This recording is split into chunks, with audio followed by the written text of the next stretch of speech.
సంస్థ నడుపుతూ చేస్తున్నటువంటి ప్రయత్నాలని అడ్డుకట్ట వేయడానికి మొదటి రోజు నుంచే ప్రయత్నం జరిగింది అధ్యక్ష.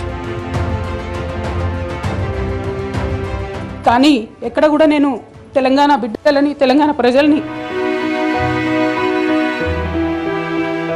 For political parties to follow democratic norms అంటే ఒక వ్యక్తి ఒక పార్టీలో చేరాడంటే ఆ వ్యక్తి యొక్క భావజాలాన్ని కానీ ఆ వ్యక్తి యొక్క భావ ప్రకటన స్వేచ్ఛను కానీ ఆ పొలిటికల్ పార్టీస్ హరించడానికి లేదు అధ్యక్ష. నేను గత 8 సంవత్సరాలుగా ఇండిపెండెంట్గా ఒక వ్యక్తిగా సంస్థ నడుపుతూ చేస్తున్నటువంటి ప్రయత్నాలని అడ్డుకట్ట వేయడానికి మొదటి రోజు నుంచే ప్రయత్నం జరిగింది అధ్యక్ష.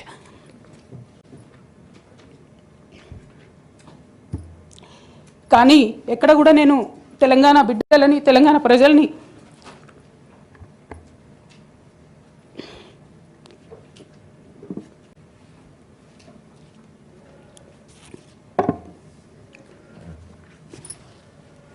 వాళ్ళను డిసప్పాయింట్ చేయదు కాబట్టి నవ్వుతూ పనిచేస్తూ వెళ్ళిపోయిన అధ్యక్ష. ఇప్పుడు నా దగ్గరికి ఎప్పుడు పెద్దవాళ్ళు పైరవికారులు కాంట్రాక్టర్లు ఎవరు రాలేదు అధ్యక్ష. నేను ఎప్పుడు కూడా పేద ప్రజల మధ్యలోనే ఉండి పనిచేస్తున్నాను అధ్యక్ష. నా దగ్గరికి వచ్చినటువంటి బీడీ కార్మికులు కావచ్చు, బీడీ టేకేదారులు కావచ్చు, అంగన్వాడీ టీచర్లు కావచ్చు, ఆశా వర్కర్లు కావచ్చు, ఐకేపీ ఎంప్లాయీస్ కావచ్చు అధ్యక్ష, అదేవిధంగా జిహెచ్ఎంసీ కార్మికులు కావచ్చు అధ్యక్ష, టీచర్లు కావచ్చు అధ్యక్ష, నిరుద్యోగులు కావచ్చు, ఆడబిడ్డలు కావచ్చు, సింగరేణి ఉద్యోగులు కావచ్చు, కరెంట్ ఎంప్లాయీస్ కావచ్చు, ఎవరు వచ్చిన అధ్యక్ష నేను కాదనకుండా నాకెంత వీలైతే అంత పనిచేసి పెట్టేటటువంటి ప్రయత్నం చేసిన అధ్యక్ష.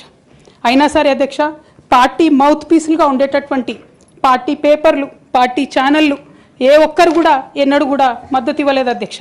అయినా సరే ధైర్యం వదులుకోకుండా మొక్కువని ప్రయత్నంగా నేను ప్రయత్నం చేస్తూనే వెళ్ళాను అధ్యక్ష. తెలంగాణ రాకముందు బీఆర్ఎస్ ప్రభుత్వం ఏర్పడకముందు ఒక మాట అనుకున్నాం అధ్యక్ష. కేసీఆర్ గారే పదే ఈ మాట చెప్పారు. ఉమ్మడి రాష్ట్రంలో మనకు కాంట్రాక్ట్ వ్యవస్థ వచ్చింది, మరి కాంట్రాక్ట్ ఎంప్లాయీస్తోని అవుట్సోర్సింగ్ ఎంప్లాయీస్తోని దేశానికి నష్టం జరుగుతుంది, రాష్ట్రానికి నష్టం జరుగుతుంది, అందరికన్నా ఎక్కువ తెలంగాణ యువకులకు నష్టం జరుగుతుందని చెప్పారు అధ్యక్ష. ఆనాడు వారు సరదాగా ఒక మాట అనేవాళ్ళు, అందరికీ కాంట్రాక్ట్ పోస్ట్ ఉంది, మరి ముఖ్యమంత్రికి కూడా కాంట్రాక్ట్ పోస్ట్ ఉంటుందా అని చెప్పి ప్రశ్నించేవారు అధ్యక్ష. కానీ తెలంగాణ వచ్చిన తర్వాత 10 ఏళ్లలో కూడా కాంట్రాక్ట్ వ్యవస్థను మనం రద్దు చేసుకోలేకపోయినాం అధ్యక్ష.